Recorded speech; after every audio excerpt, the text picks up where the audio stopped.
Bayangkan, suara dentuman bom dan pasukan berbaris itulah gambaran umum tentang perang.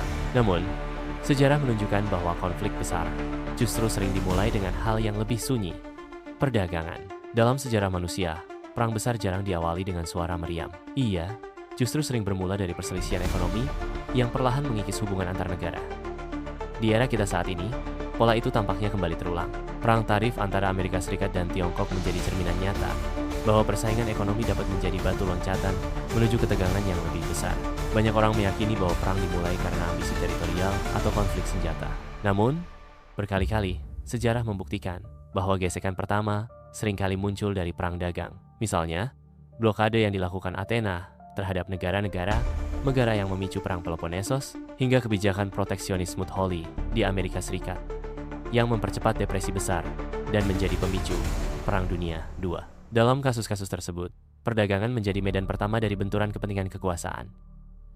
Di abad ke-21, konflik dagang kembali mengemuka. Kali ini, panggung utamanya adalah hubungan ekonomi antara dua raksasa dunia, Amerika Serikat dan Tiongkok. Setelah dunia perlahan bangkit dari krisis keuangan global 2008, banyak yang percaya bahwa globalisasi telah mencapai titik tak terbantahkan. Barang mengalir melintasi benua, teknologi berkembang lebih cepat dari regulasi, dan interkoneksi ekonomi tampak tak terhentikan. Namun, di balik harmonisasi permukaan itu, perlahan terbentuk arus balik. Sebuah gelombang baru yang mengikis tembok diplomasi dan membuka babak baru dalam bentuk perang dagang. Untuk memahami akar konflik ini, kita perlu menengok ke belakang. Pada tahun 1979, saat Presiden Jimmy Carter menandatangani normalisasi hubungan diplomatik dengan Tiongkok, terbukalah peluang besar bagi kerja sama Timur dan Barat. Amerika melihat Tiongkok sebagai pasar yang sangat potensial, sementara Tiongkok memandang Amerika sebagai jalan keluar dari keterbelakangan teknologi akibat revolusi kebudayaan. Titik balik hubungan ekonomi keduanya terjadi pada tahun 2001, ketika Tiongkok di bawah kepemimpinan Jiang Zemin resmi menjadi anggota World Trade Organization (WTO). Banyak ekonom dan pejabat Amerika yakin bahwa dengan dibukanya ekonomi Tiongkok, negara tersebut akan perlahan bertransformasi menjadi bagian dari sistem pasar global yang terbuka dan berbasis hukum. Keyakinan itu terbukti dalam angka perdagangan. Dari 116 miliar dolar AS di tahun 2000, nilai perdagangan antara kedua negara melonjak menjadi lebih dari 450 miliar dolar dalam waktu kurang dari 2 dekade. Namun, harapan Barat tidak sepenuhnya terwujud. Alih-alih mengikuti jalan demokratisasi dan liberalisasi, Tiongkok memperkuat model kapitalisme negara. Mereka meningkatkan kontrol terhadap industri strategis, memperluas pengaruh partai komunis, dan membangun proyek ambisius seperti Belt and Road Initiative untuk memperluas kekuatan ekonomi ke luar negeri. Perusahaan-perusahaan Amerika memang menikmati akses pasar Tiongkok, tetapi mereka juga mulai mengeluhkan praktik-praktik yang merugikan, seperti pemaksaan transfer teknologi, pencurian kekayaan intelektual, regulasi yang tidak transparan, dan dominasi subsidi pemerintah. Di sisi lain, di dalam negeri Amerika sendiri, krisis finansial global meninggalkan luka mendalam. Kawasan industri di Midwest dan Rust Belt mengalami kejatuhan. Kota-kota seperti Detroit dan Cleveland menghadapi kebangkrutan dan depopulasi. Kondisi ini menciptakan narasi bahwa globalisasi hanya menguntungkan elit kota dan menghancurkan kelas pekerja. Sentimen proteksionisme yang sebelumnya hanya muncul di pinggiran politik, kini memasuki arus utama. Di tengah gejolak itu, Donald Trump muncul sebagai tokoh yang memanfaatkan ketidakpuasan publik. Dengan slogan Make America Great Again, ia menyuarakan kemarahan terhadap globalisasi dan secara tegas menyalahkan Tiongkok sebagai manipulator perdagangan yang harus ditindak. Pada kampanye tahun 2016, Trump berjanji akan memperlakukan tarif tinggi demi melindungi industri Amerika seperti baja dan otomotif. Setelah terpilih menjadi presiden, Trump langsung bertindak. Pada Maret 2018, ia menetapkan tarif 25% untuk baja dan 10% untuk aluminium impor atas nama keamanan nasional, mengacu pada Section 232 dari Trade Expansion Act 1962. Tak lama setelah itu, pemerintah Trump kembali menggunakan mekanisme Section 301 untuk menyelidiki praktik tidak adil Tiongkok dan mengenakan tarif tambahan terhadap produk Tiongkok senilai 50 miliar Tiongkok tak tinggal diam. Mereka membalas dengan mengenakan tarif pada produk utama Amerika seperti kedelai, jagung, daging sapi, dan kendaraan. Perang tarif ini terus meningkat sepanjang 2018-2019, berdampak pada kedua negara dan mengganggu rantai pasok global yang telah dibangun selama puluhan tahun. Data dari Peterson Institute for International Economics menunjukkan bahwa rata-rata tarif Amerika terhadap produk Tiongkok naik dari 3,1% di awal 2018 menjadi lebih dari 21% di akhir 2019. Sebaliknya, Tiongkok menaikkan tarif mereka terhadap barang Amerika dari 8% menjadi 25%. Eskalasi ini menjadi yang terbesar sejak depresi besar pada 1930-an. Namun, yang lebih mengkhawatirkan bukan hanya soal tarif, melainkan dampak strategis dan psikologisnya. Banyak perusahaan mulai menyadari bahwa ketergantungan pada produksi di Tiongkok terlalu berisiko. Akibatnya, perusahaan seperti Apple dan Nike mulai memindahkan sebagian produksi ke negara lain seperti Vietnam, Thailand, India, dan Meksiko. Laporan McKinsey Global Institute tahun 2020 menyebut fenomena ini sebagai rebalancing of global value chain process, memecah dominasi rantai pasok tunggal dan menyebarkannya ke berbagai negara untuk mengurangi risiko geopolitik. Perang dagang ini juga mempercepat pergeseran geopolitik. Di Washington, isu ini bukan lagi soal defisit perdagangan, melainkan mempertahankan dominasi dalam bidang teknologi strategis seperti AI, 5G, dan semikonduktor. Bagi Beijing, tarif-tarif itu dianggap sebagai upaya sistematis Amerika untuk menghalangi kebangkitan Tiongkok. Meskipun pada Januari 2020 kedua negara mencapai kesepakatan Phase One Deal yang menjanjikan Tiongkok membeli barang tambahan senilai 200 miliar dolar AS dari Amerika selama 2 tahun, implementasinya terganggu oleh pandemi COVID-19. Ketegangan tetap tinggi, bahkan setelah Joe Biden terpilih sebagai presiden. Alih-alih menghapus tarif Trump, Biden justru mempertahankan sebagian besar kebijakan itu dan memperluasnya ke sektor teknologi strategis. Kini, di tahun 2025, Trump kembali berkuasa. Dalam pidato-pidatonya, ia menegaskan komitmennya untuk memperkeras perang dagang terhadap Tiongkok, termasuk mengenakan tarif baru untuk sektor kendaraan listrik dan energi terbarukan. Banyak ekonom seperti Nouriel Roubini memperingatkan bahwa spiral perang tarif ini bisa mempercepat fragmentasi ekonomi global menjadi blok-blok tertutup mirip dengan kondisi sebelum Perang Dunia II. Lebih dari sekadar persaingan ekspor, konflik ini adalah soal siapa yang akan menetapkan aturan main ekonomi global di abad ke-21. Sejarah menunjukkan bahwa gesekan ekonomi seringkali menjadi panggung awal bagi konflik politik dan militer.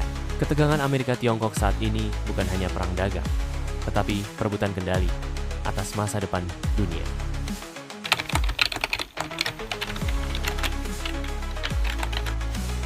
Untuk memahami dinamika saat ini, kita perlu kembali ke awal abad ke-20. Sebuah masa yang dipenuhi optimisme bahwa perdagangan global akan membawa kemajuan dan perdamaian abadi. Jalur kereta melintasi benua, kapal uap mempercepat perjalanan antar benua, dan sistem telegraf bawah laut menghubungkan dunia. Bagi para ekonom dan sosiolog masa itu, dunia telah menjadi satu pasar global yang harmonis. Komoditas dari Asia, Afrika, dan Amerika Latin membanjiri pelabuhan Eropa. Sebaliknya, modal dan teknologi dari Eropa mengalir ke seluruh penjuru dunia. Dalam bukunya The Economic Consequences of the Peace, John Maynard Keynes mengenang masa itu sebagai zaman keemasan kapitalisme global. Ia menggambarkan betapa mudahnya seorang warga London memesan produk dari berbagai penjuru dunia, berinvestasi di Buenos Aires atau Batavia sambil menikmati sarapan dengan teh dari Ceylon, kopi dari Brasil, dan buah dari Afrika Selatan. Namun sejarah menampar dunia dengan kenyataan pahit. Pada tahun 1914, hanya dalam beberapa minggu, Eropa dan kemudian dunia terjerumus ke dalam perang paling brutal dalam sejarah umat manusia. Ironisnya, keterhubungan ekonomi yang dipercaya sebagai penjamin perdamaian justru menjadi bahan bakar ledakan konflik. Di balik wajah damai perdagangan global, tersembunyi ketegangan laten antar kekaisaran. Perdagangan tak berdiri sendiri. Ia membutuhkan kendali atas sumber daya dan jalur distribusi. Disitulah imperialisme menunjukkan taringnya. Kekaisaran Inggris yang menguasai seperempat dunia mulai merasa terancam oleh kebangkitan Jerman. Di bawah Kaisar Wilhelm II, Jerman mengejar ketertinggalan dari Inggris dan Prancis dengan agresif. Mereka membangun armada laut, memperluas jaringan kereta, serta mencaplok koloni di Afrika. Bagi Jerman, perdagangan bukan hanya tentang ekspor, tapi juga soal harga diri nasional dan kekuasaan. Sejarawan Paul Kennedy dalam bukunya The Rise and Fall of the Great Powers menjelaskan bahwa Jerman memandang penguasaan jalur perdagangan dan koloni sebagai kunci kelangsungan. Pembangunan jalur kereta Berlin-Baghdad bukan sekadar proyek infrastruktur, melainkan tantangan terhadap dominasi Inggris di Timur Tengah. Sebagai respons, Inggris, Prancis, dan Rusia membentuk sistem aliansi, memperkuat militer, dan menerapkan strategi pemagaran ekonomi. Dunia yang tampak damai ternyata syarat ketegangan, rivalitas pasar, dan nasionalisme dagang. Setiap kekuatan besar memiliki kepentingan ekonomi di seluruh dunia. Ketika kepentingan itu bersinggungan, konflik pun menjadi tak terhindarkan. Ketegangan tak hanya terjadi pada tingkat geopolitik, tetapi juga dalam struktur ekonomi global. Meski perdagangan berkembang pesat, ketimpangan dan kerentanan sistem keuangan tetap mengintai.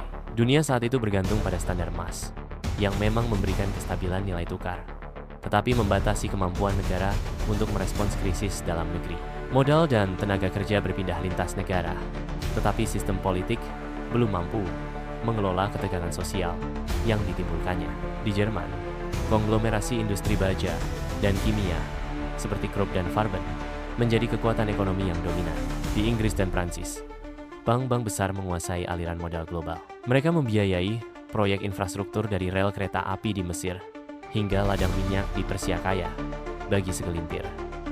Tetapi, menyisakan banyak yang tertinggal. Di tengah sistem yang rapuh ini, nasionalisme ekonomi berkembang cepat. Negara-negara besar mulai membatasi akses pasar, melindungi industri dalam negeri, dan memperketat kendali atas koloni.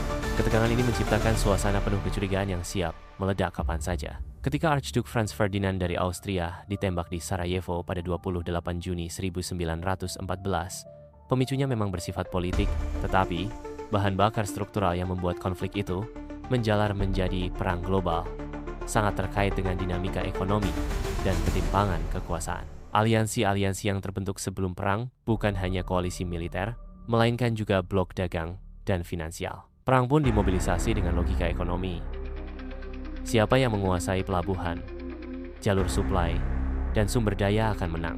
Inggris yang sangat tergantung pada perdagangan maritim segera memberlakukan blokade laut terhadap Jerman, mencegah masuknya bahan makanan dan obat-obatan. Jerman merespons dengan kapal selam U-boat yang menyerang kapal dagang Inggris dan Amerika. Laut menjadi medan perang ekonomi global. Strategi militer yang menyasar logistik global perlahan-lahan menghancurkan struktur perdagangan internasional. Dalam 4 tahun, sistem yang sebelumnya dibanggakan berubah menjadi jaringan kematian.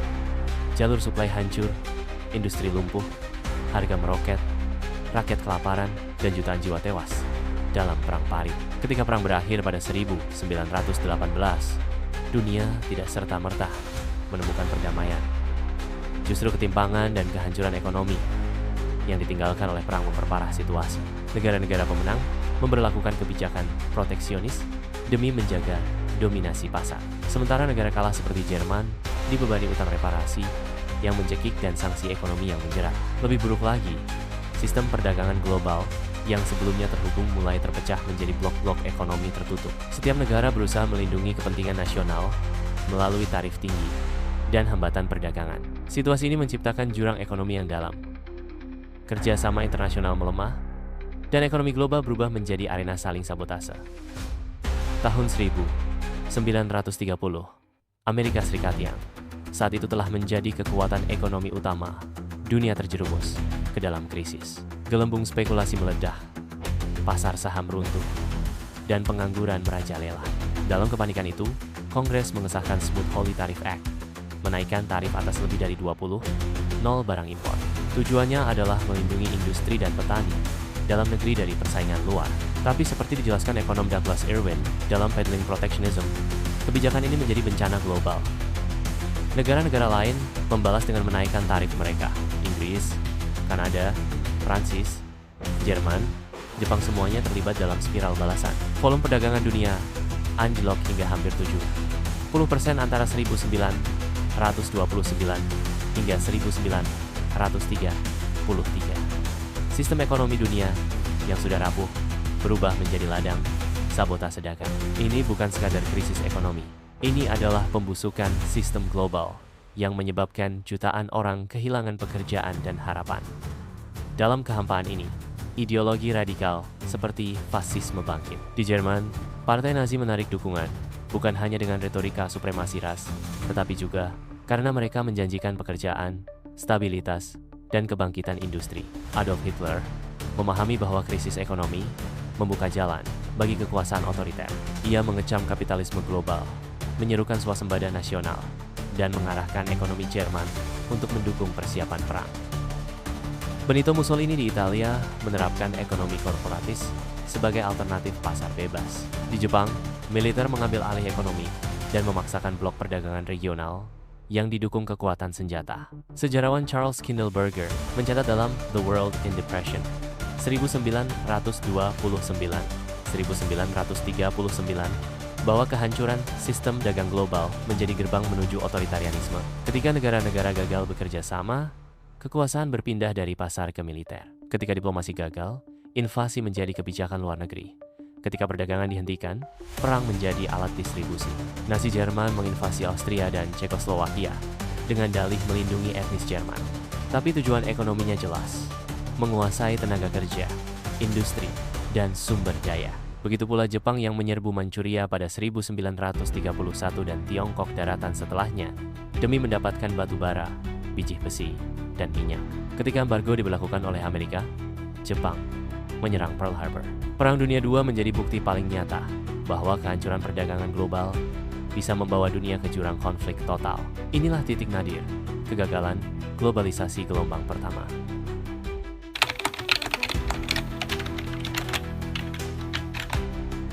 Perang Dunia Kedua akhirnya berakhir pada tahun 1945.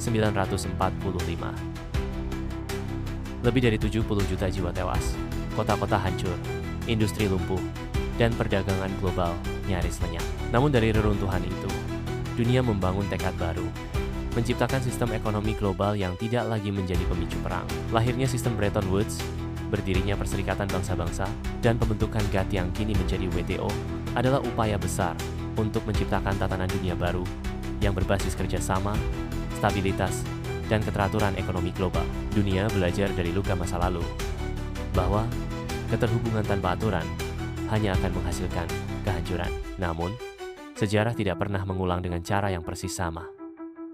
Dan kini, gema dari masa lalu itu kembali terdengar. Dunia hari ini menghadapi tantangan yang tidak jauh berbeda. Meningkatnya proteksionisme, perang tarif, ketegangan di jalur pelayaran strategis, perlombaan teknologi, dan munculnya blok-blok ekonomi tertutup. Di tengah semua itu, muncul pertanyaan penting. Apakah kita sedang mengulangi langkah-langkah menuju jurang yang sama? Ketegangan antara kekuatan besar seperti Amerika Serikat, Tiongkok, dan Rusia mencerminkan pola yang sudah dikenal dalam sejarah. Ketika ketegangan ekonomi tidak dikelola dengan bijak, ia seringkali menjadi pangkal konflik politik dan militer.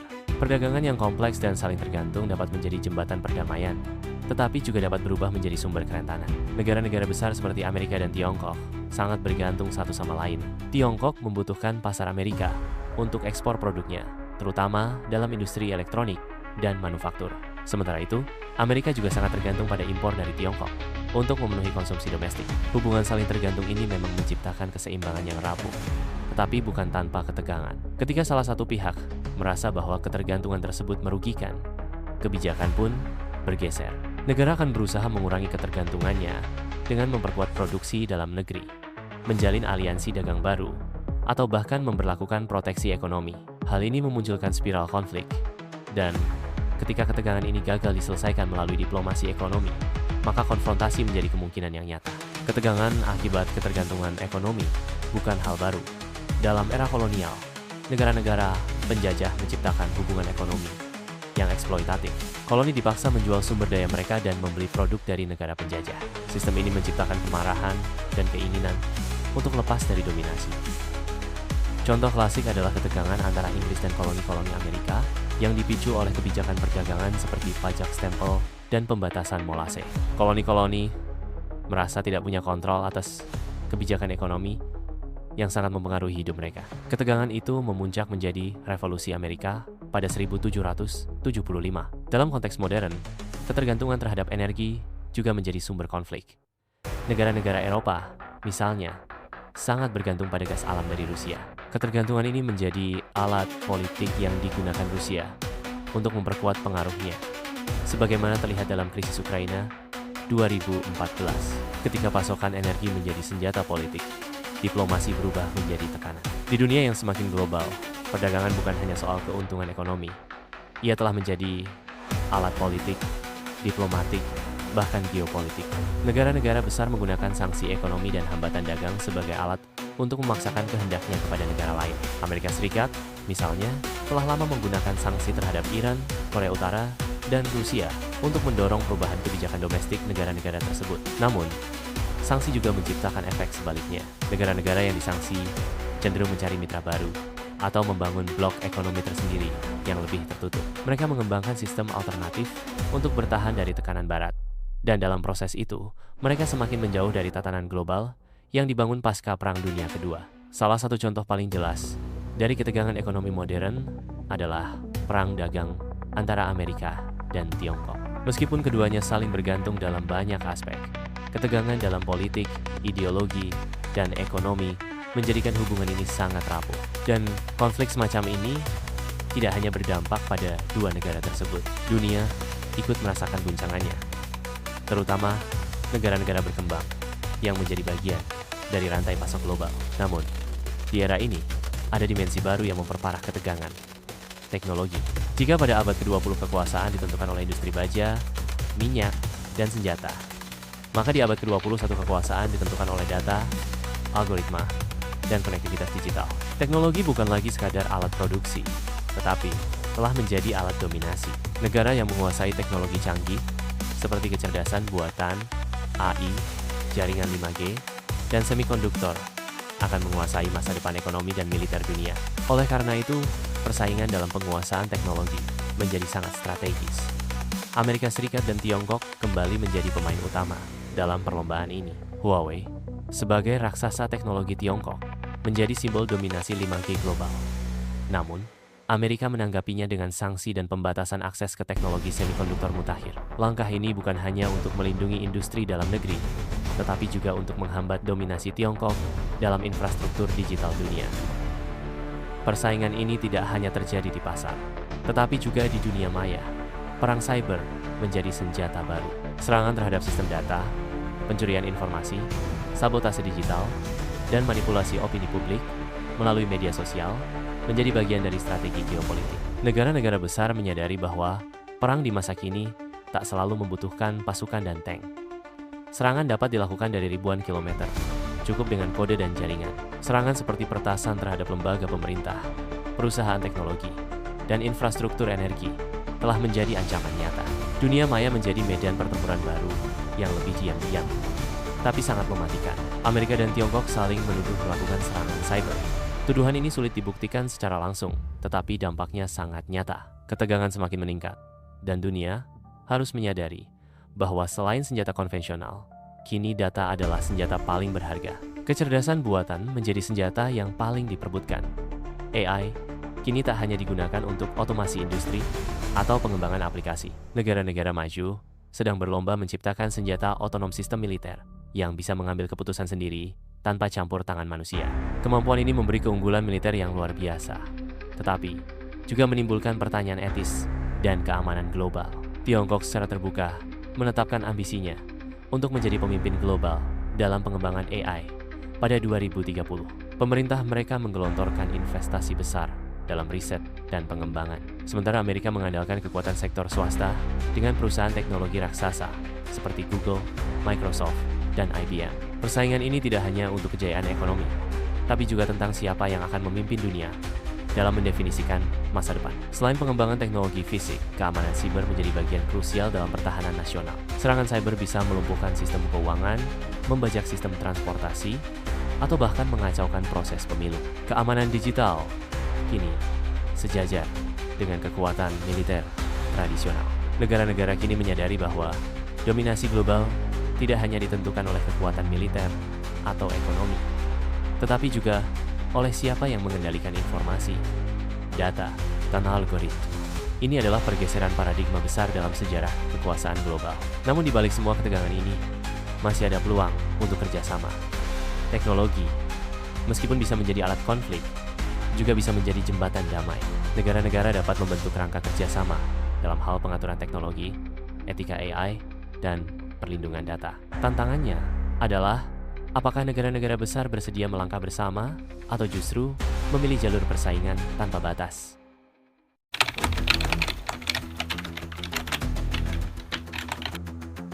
Di tengah ketegangan global yang terus meningkat, satu pertanyaan besar kembali mencuat. Apakah dunia benar-benar belajar dari sejarah, ataukah kita sedang mengulangi pola menuju jurang yang sama?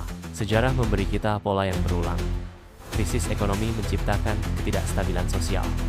Proteksionisme memutus rantai kerja sama antar negara. Dan ketika diplomasi tak lagi mampu menjembatani perbedaan kepentingan, kekuatan militer mengambil alih sebagai alat negosiasi terakhir.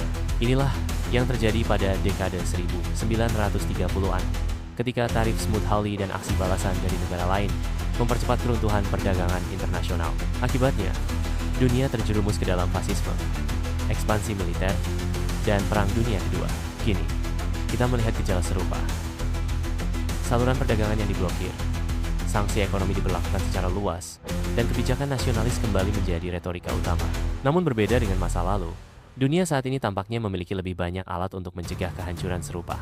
Perserikatan Bangsa-Bangsa, WTO, IMF, dan jaringan diplomatik internasional adalah warisan institusional yang tak dimiliki dunia pada awal abad ke-20. Namun pertanyaannya bukan sekadar apakah kita punya alatnya, tetapi apakah kita masih percaya dan bersedia menggunakannya. Ketika negara-negara mulai menarik diri dari kerja sama multilateral, ketika nasionalisme ekonomi lebih didahulukan daripada solidaritas internasional, dan ketika teknologi justru memperlebar jurang kesenjangan, serta menciptakan kecurigaan baru antar negara, dunia kembali berada di persimpangan yang tidak asing dalam buku-buku sejarah. Kita harus kembali menegaskan bahwa perang besar di abad modern tidak pernah dimulai langsung oleh peluru dan bom. Ia selalu diawali oleh tarif, embargo, dan persaingan pasar. Perang dagang adalah bentuk awal dari konfrontasi yang masih diselimuti retorika ekonomi. Namun, ketika diplomasi ekonomi gagal dan krisis memburuk, konflik bersenjata menjadi sulit dihindari. Apakah dunia sedang menuju Perang Dunia Ketiga? Jawabannya bukan sekadar ya atau tidak. Jawabannya bergantung pada sejauh mana kita mampu menahan diri. Sejauh mana para pemimpin dunia bersedia menjaga jalur dialog tetap terbuka. Dan sejauh mana kita bisa memahami bahwa dalam dunia yang saling terhubung seperti sekarang, kerugian satu negara cepat atau lambat akan menjadi beban bersama. Ketegangan global hari ini bukan hanya tentang siapa yang paling kuat secara militer atau ekonomi, tetapi tentang siapa yang mampu belajar dari masa lalu. Bahwa dominasi tidak akan membawa stabilitas jangka panjang, bahwa kekuasaan yang tidak diimbangi dengan tanggung jawab justru akan membawa bencana. Dunia saat ini berada dalam era yang sangat terhubung. Namun keterhubungan ini tidak serta-merta menciptakan kedamaian. Konektivitas yang tidak diatur dengan adil justru bisa menjadi jebakan, menciptakan ketimpangan, memperbesar rasa ketidakadilan, dan pada akhirnya membangkitkan konflik yang lebih luas. Sebaliknya, keterhubungan ini bisa menjadi penyelamat jika kita mampu mengelolanya dengan bijak. Kerjasama bukanlah pilihan idealis yang utopis. Dalam realitas global yang saling tergantung, kerjasama adalah satu-satunya cara untuk bertahan hidup. Sejarah telah menunjukkan, perdamaian bukanlah warisan. Ia bukan sesuatu yang akan terus ada jika kita diam. Perdamaian adalah pekerjaan harian yang harus diperjuangkan oleh setiap generasi. Ketika para pemimpin berhenti berdialog, ketika institusi-institusi internasional dilemahkan, ketika hukum internasional diabaikan, maka perdamaian pun ikut rapuh. Kita memang hidup dalam era baru, era digital, era informasi, dan era teknologi tinggi. Tapi sifat dasar konflik tetap sama. Ketimpangan, ketidakpuasan, dan ketakutan akan kehilangan kekuasaan. Jika ketegangan ekonomi dan geopolitik terus dibiarkan memburuk, maka konflik bersenjata bukan lagi kemungkinan jauh. Ia hanya menunggu pemicu yang tepat. Namun masa depan belum ditentukan. Kita masih memiliki kesempatan untuk memilih kerjasama daripada konfrontasi, untuk memperkuat sistem internasional daripada meruntuhkannya, untuk menahan diri daripada menyerah pada nafsu kekuasaan. Dan pilihan itulah yang akan menentukan Apakah kita sedang menuju babak baru dari kemajuan peradaban? Atau malah menuju Perang Dunia Ketiga?